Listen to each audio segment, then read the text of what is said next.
and good afternoon. Welcome, everyone. I am so incredibly privileged and honored to be on this stage today with two extraordinary icons, Dr. Morris Chang and Joe Tsai, who have both founded and created extraordinary, powerful companies, Alibaba and TSMC, with a combined market cap today of over $625 billion.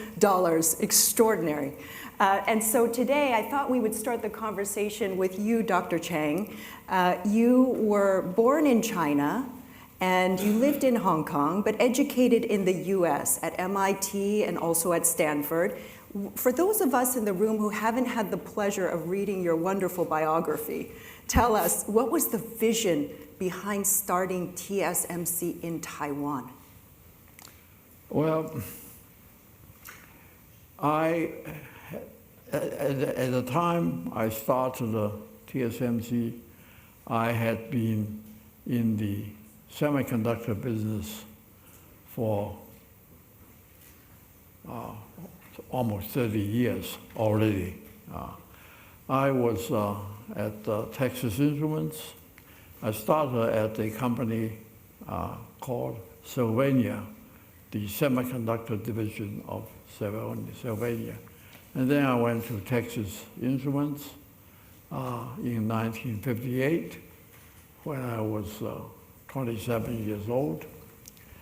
And as Ida just said, I had bachelor's and master's degree already, but about 2 or 3 years after I got to Texas Instruments, they appreciated me enough to send me to Stanford to get my PhD on full salary and full expenses.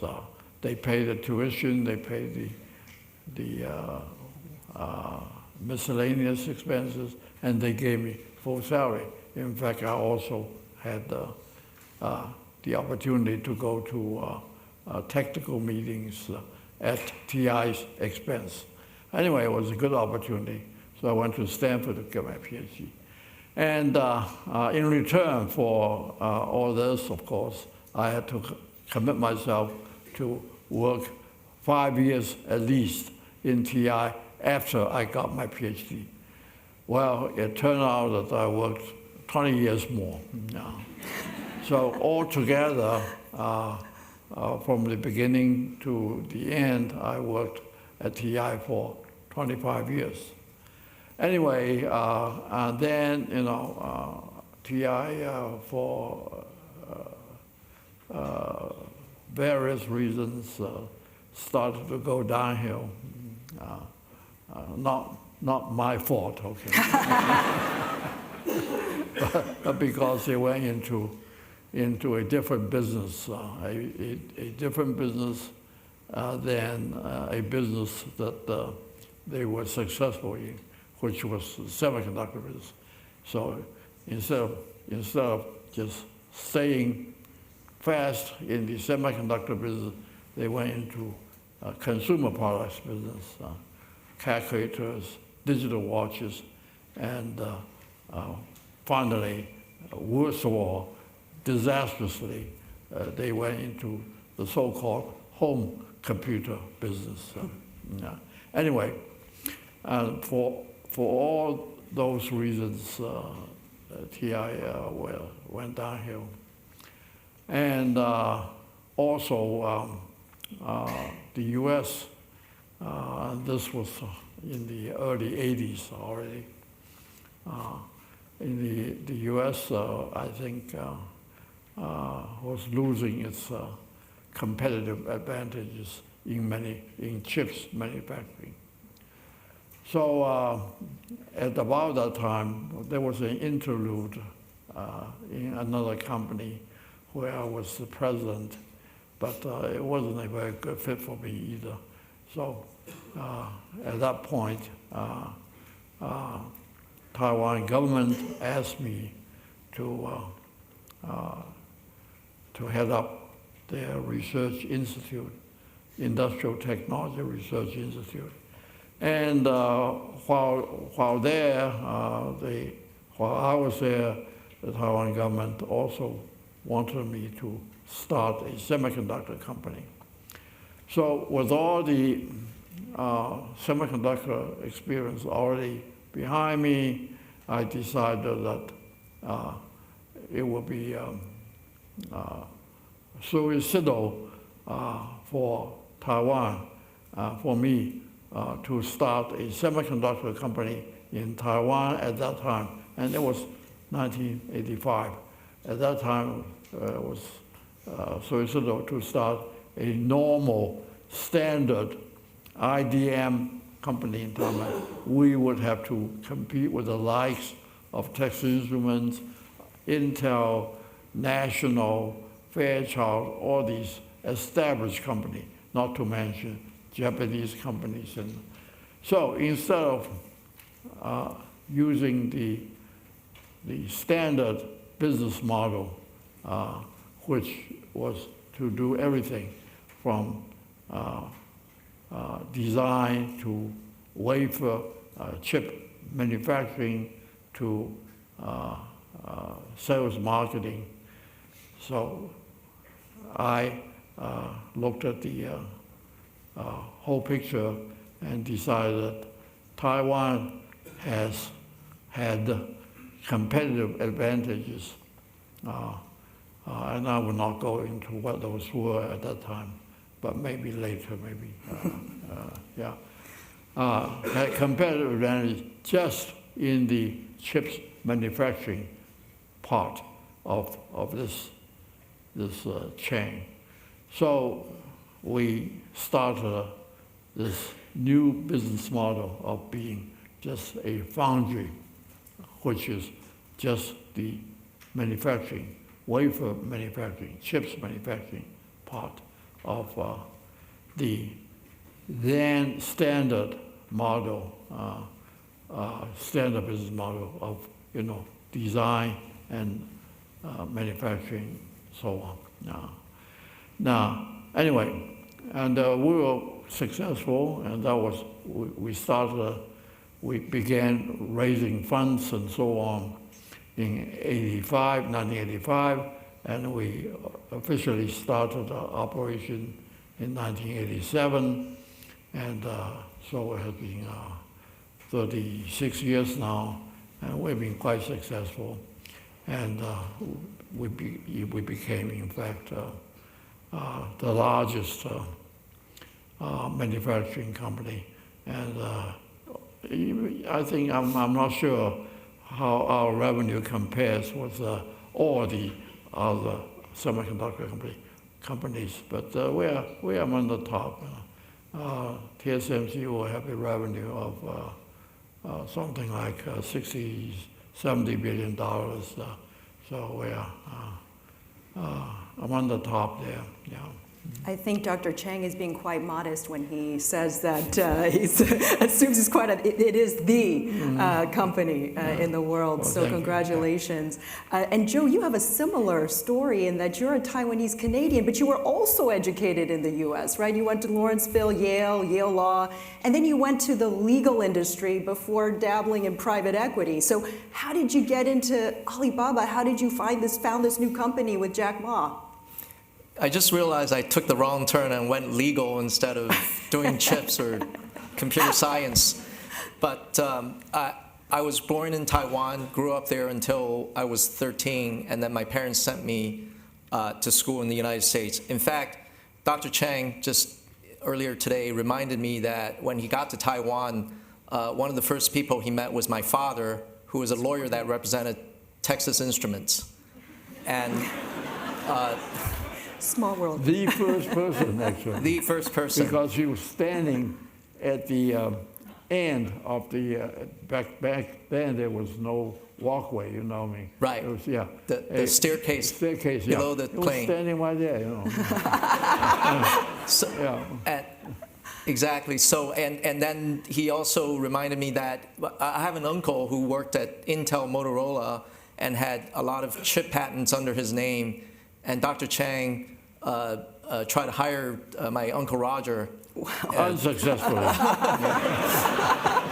So you can imagine, as a kid growing up in Taiwan, Dr. Chang is just the role model and an iconic person. So I'm absolutely honored to share the same stage with Dr. Chang today. Likewise. Absolutely. You're supposed to tell your story. And Ida, what was the question? U.S. education and how... And then how did you come about moving and pivoting from private equity and a legal background into founding this company with Jack? So the lawyers don't make any decisions. Lawyers only advise people. So I wanted to get into a role where I can actually be involved in decision making. And that's why I went into private equity. For someone with a legal background to go into private equity was fairly adjacent, I would say, because lawyers have to do documents and in these M&A transactions and things like that. So, and then from private equity, I got lucky. I met Jack Ma in 1999 through a friend's introduction, another friend from Taiwan, and then I went to his second floor apartment in this unit called the Lakeside Gardens, and it was a room full of young, fresh-faced, wide-eyed people that are following Jack. They're sort of the disciples of Jack, and that was the rest was history. Incredible. Wow. Well, I think it's safe to say that everyone that we speak to these days, particularly the large CEOs around the world, the number one thing on their mind is the decoupling of US and China and the bifurcation of the two countries. Where do you see that headed, Joe? I'll start with you. I think there's a couple of reasons for that's driving the decoupling. I think governments nowadays around the world, not just US and China, but governments around the world are worried about security, national security, and also they're worried about digital security. So when you go to Europe, people talk about digital sovereignty, making sure that their citizens and their data privacy is protected. And for those reasons, I think supply chain is now being decoupled. And also in the digital world, we actually see a lot of fragmentation in the digital world. Morris, any thoughts on that? Well, I think the best book that I have read on this phenomena was probably Graham Edison's book. I think that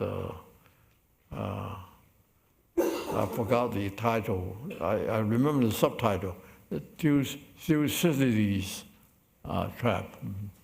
It was, situation where the existing power, which is the United States, is confronting the emerging power, which is China.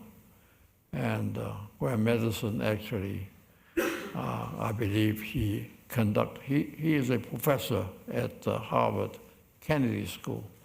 And I believe that he actually conducted a class 5 years. For 5 years, he studied the examples of the Thucydides trap. And for the last 500 years, I believe, the class, they found something like 18 examples where an existing power confronted an emerging power.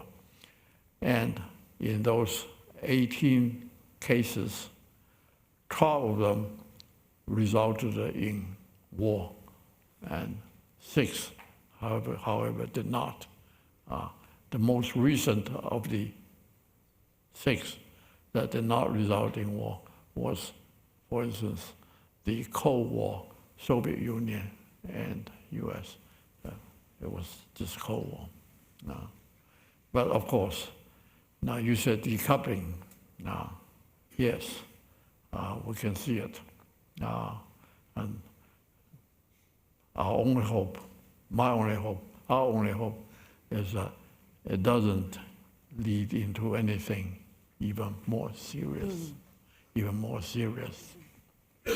And Dr. Chang, on that point, do you see an impact already on some of the technological innovation and newness that's happening in the region because of this bifurcation and decoupling?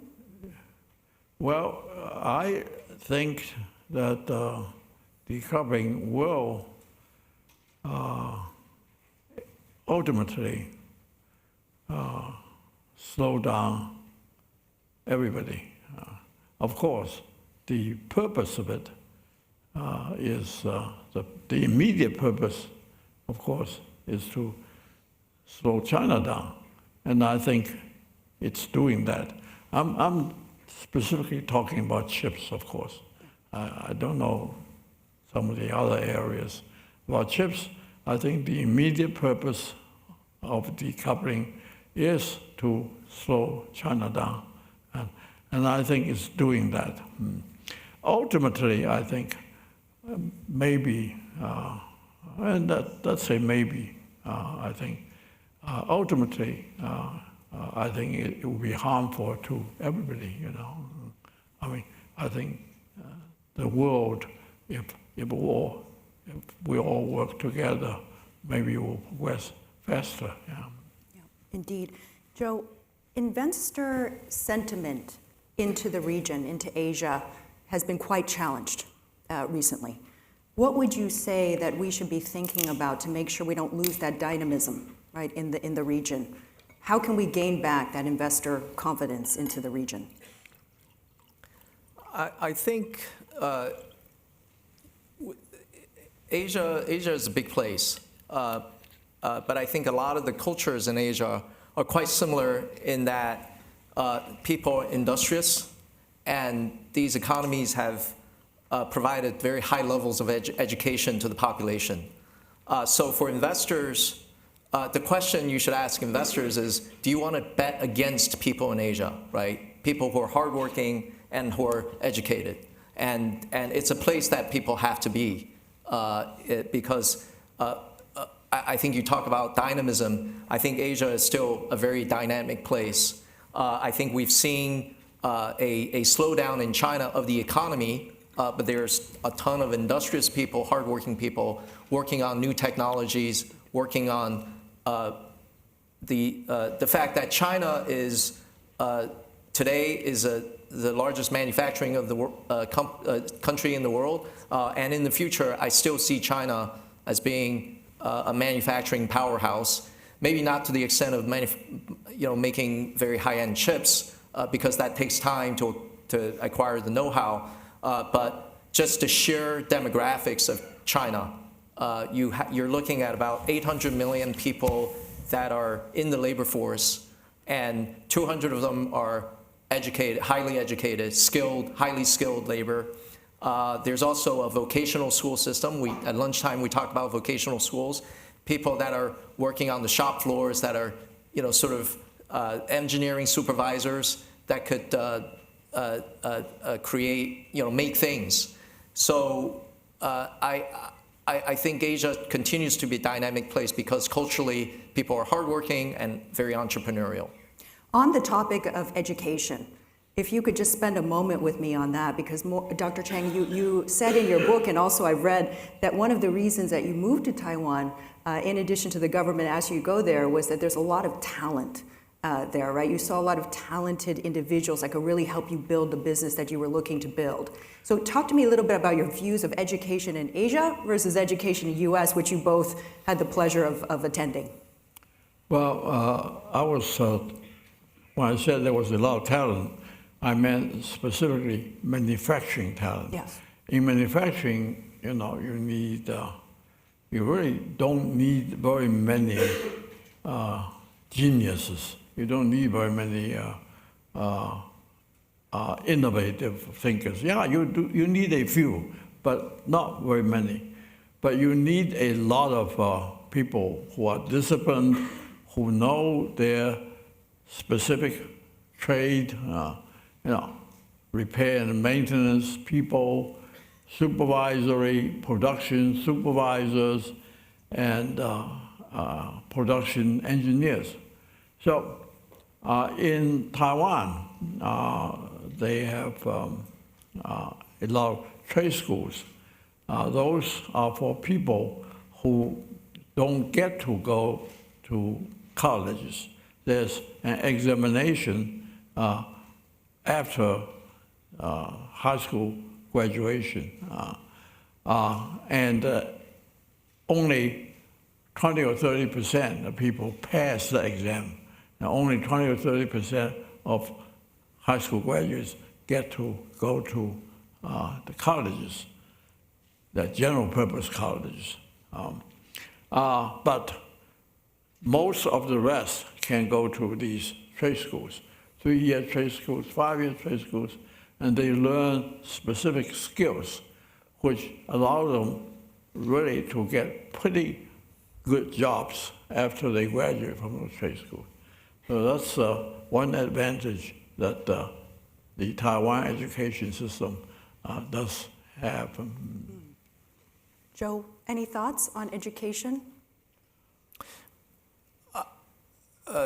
Well, two things. I think American schools, whether it's a high school, boarding school, or university, or higher master PhD programs, is still aspirational for most people around the world. Parents still want to send their kids to the United States to be educated here, and that's because this country has a system that fosters freedom of thinking and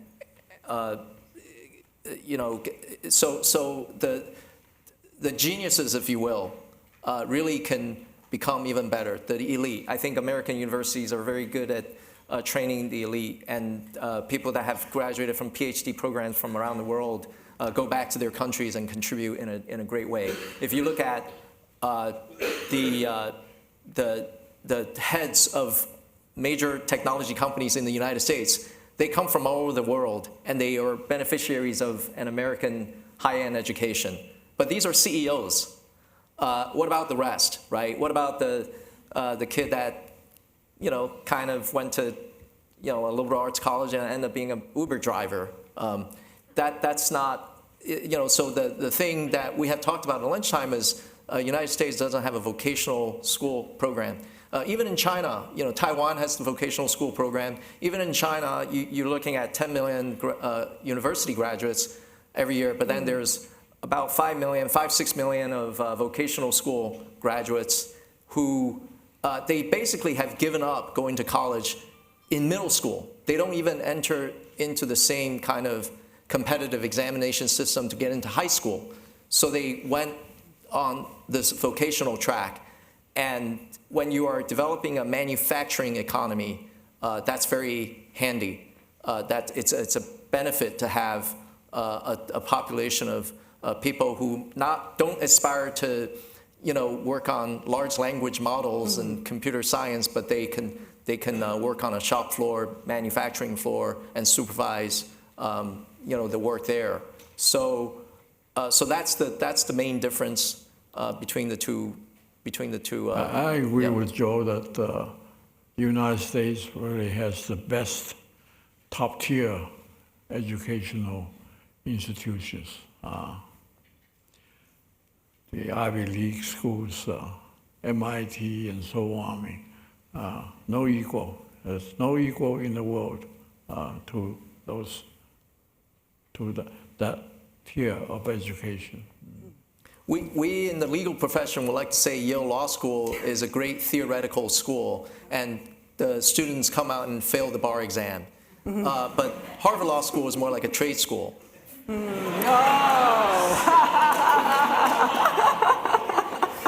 Sorry. So over lunch, we were discussing a bit about understanding, about the importance of communication.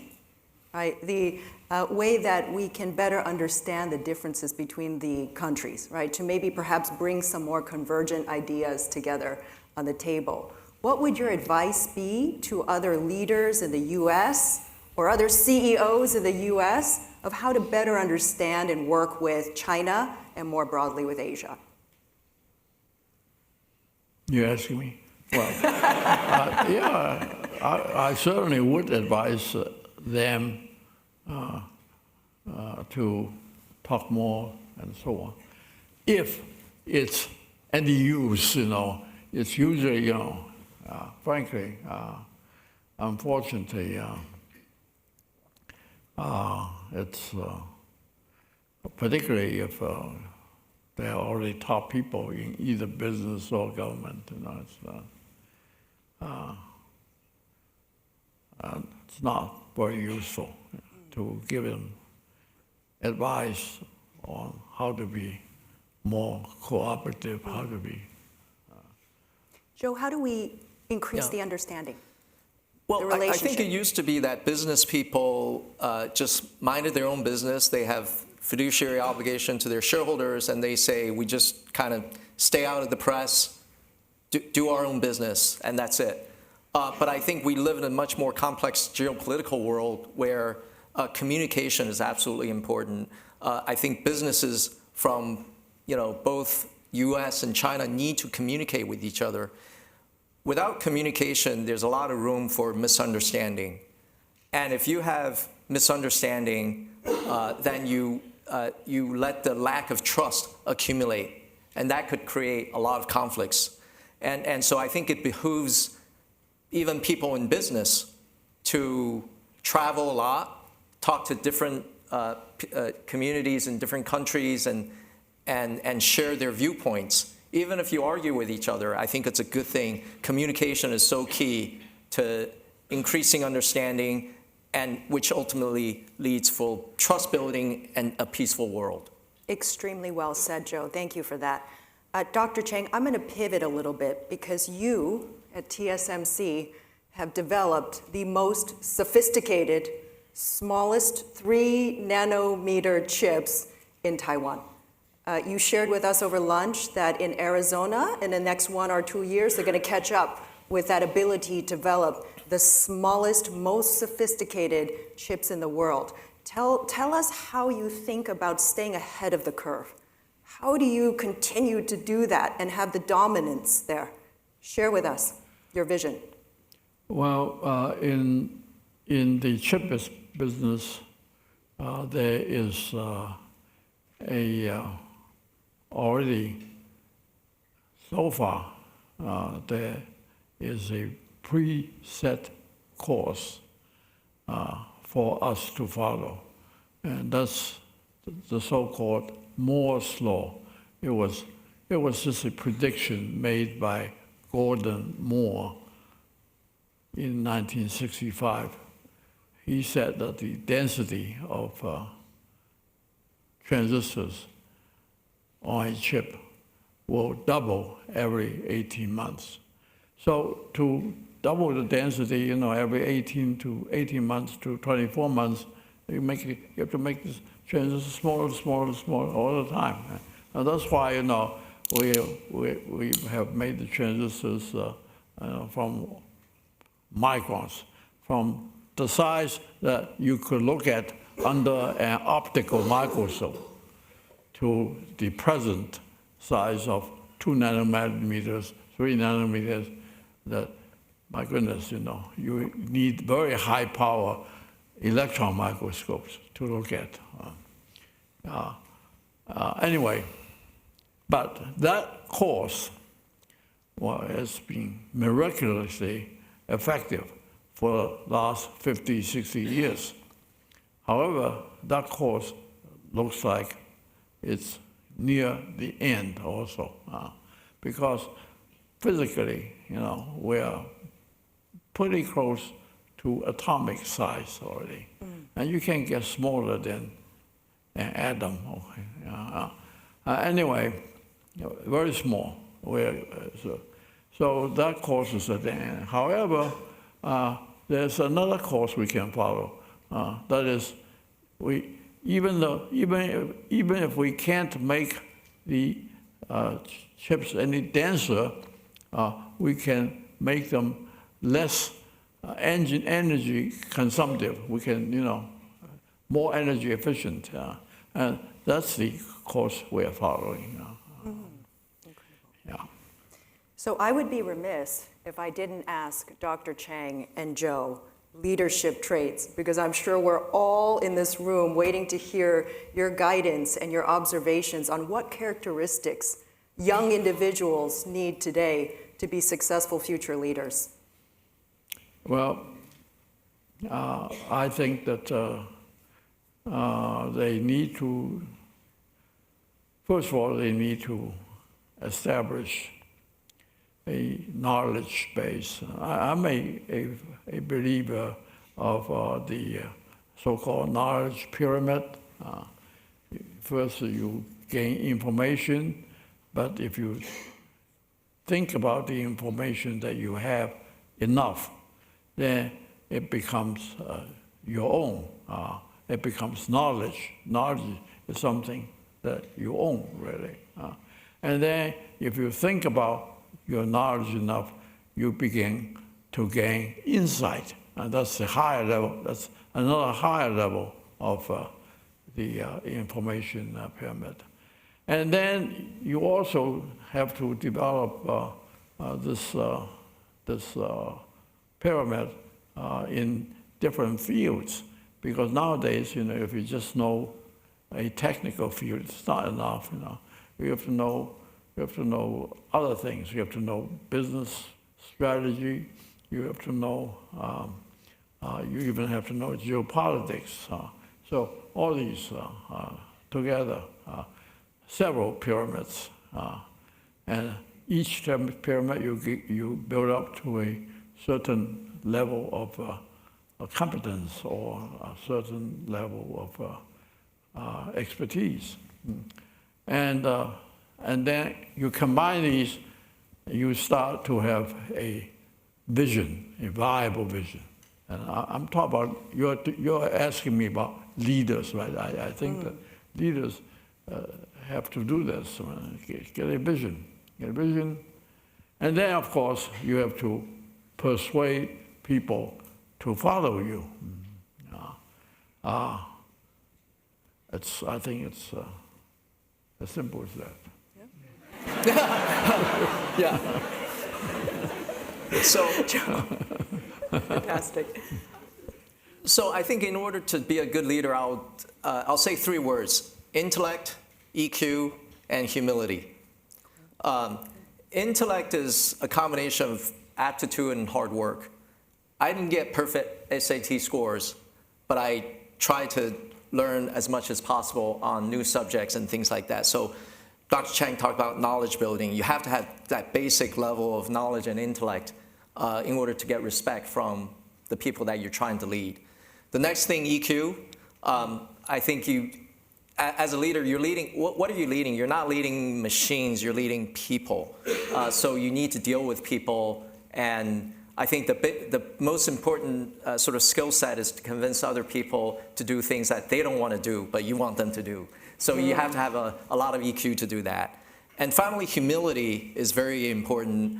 I've said this many times before, so you might have heard, if you get tired, just let me know. But Jack Welch used to say that you have to have the humility to hire people smarter than you are, to bring people into the company that are more talented, smarter.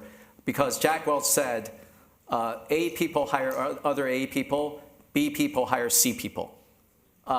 You have a lot of people, managers that are insecure about themselves, so they end up not hiring very good talent because they feel threatened all the time.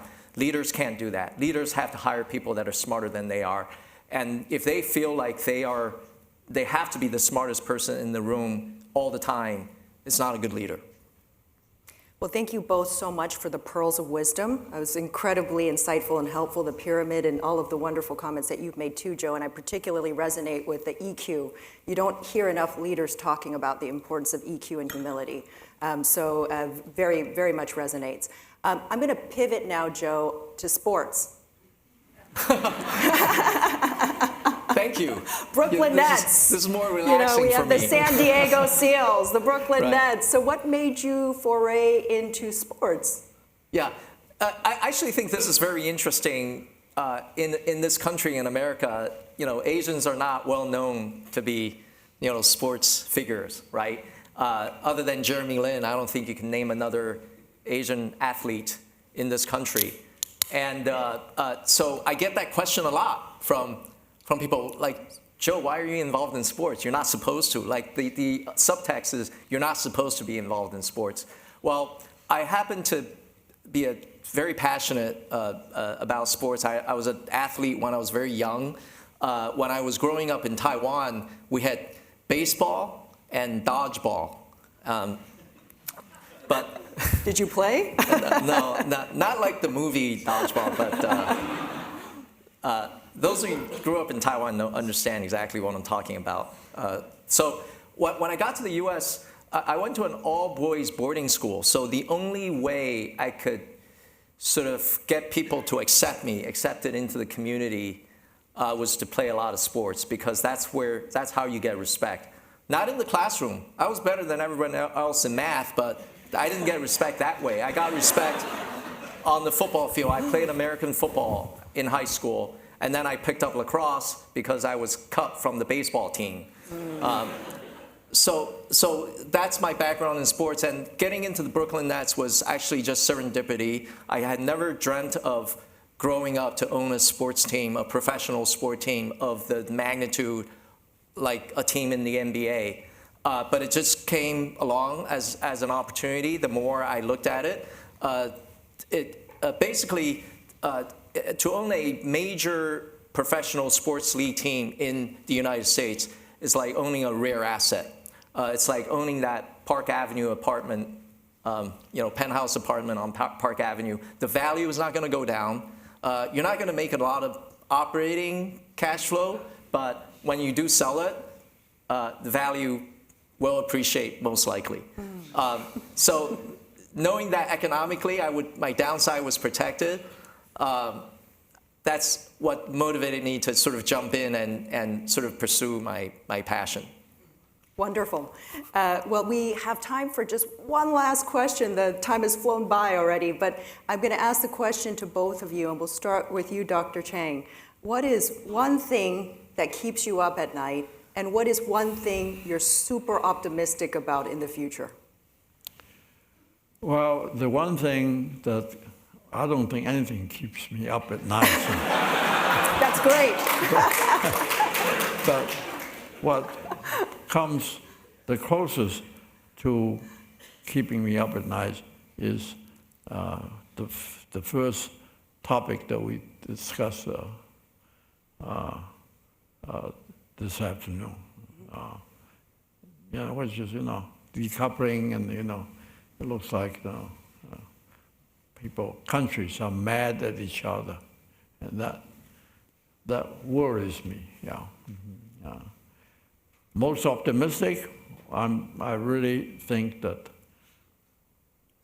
this country, which is my country, U.S., United States, is still, the hope of the world, I think. That's in spite of all the problems we're having, but I think it still is a shining example of in the world. Yeah.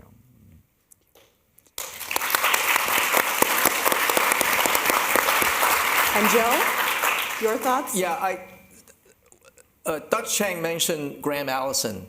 So 6 years ago, after he wrote the book, Destined for War, The Thucydides Trap, he went to Beijing, and I went to hear him speak. And at the time, the question was, what keeps people up at night? What do you worry about in terms of a hot conflict? You know what people said? They didn't say U.S.-China because that was still at the very beginning of the U.S.-China conflict. They said North Korea.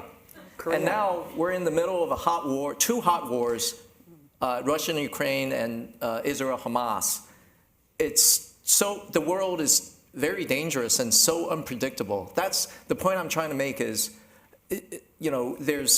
I worry about these hot conflicts, and I don't have the answer to how to resolve these conflicts, but they're very complicated things with a lot of history behind it. But that's what I worry about. And I hope that the two largest economies in the world don't somehow accidentally or by purpose get into a hot conflict. And let's end on an optimistic note. What are you excited for the future about? I'm excited about, so I've been doing a lot of traveling, been back in China since COVID. I have family in the United States. I have kids that go to school here. I've just been to Europe and the Middle East. What I'm optimistic about is that, generally speaking, people want peace and stability and an environment to do business and have prosperity. And these conflicts, I know that there's a lot of extremism out there. I mean, we should do everything to try to stamp out extremist elements. But I still believe 99% of the people around the world are peace-loving and want to have prosperity for everybody, not just only for themselves. Ladies and gentlemen, the extraordinary Dr. Morris Chang and Joe Tsai. Let's give them a round of applause. Thank you both so much for being with us.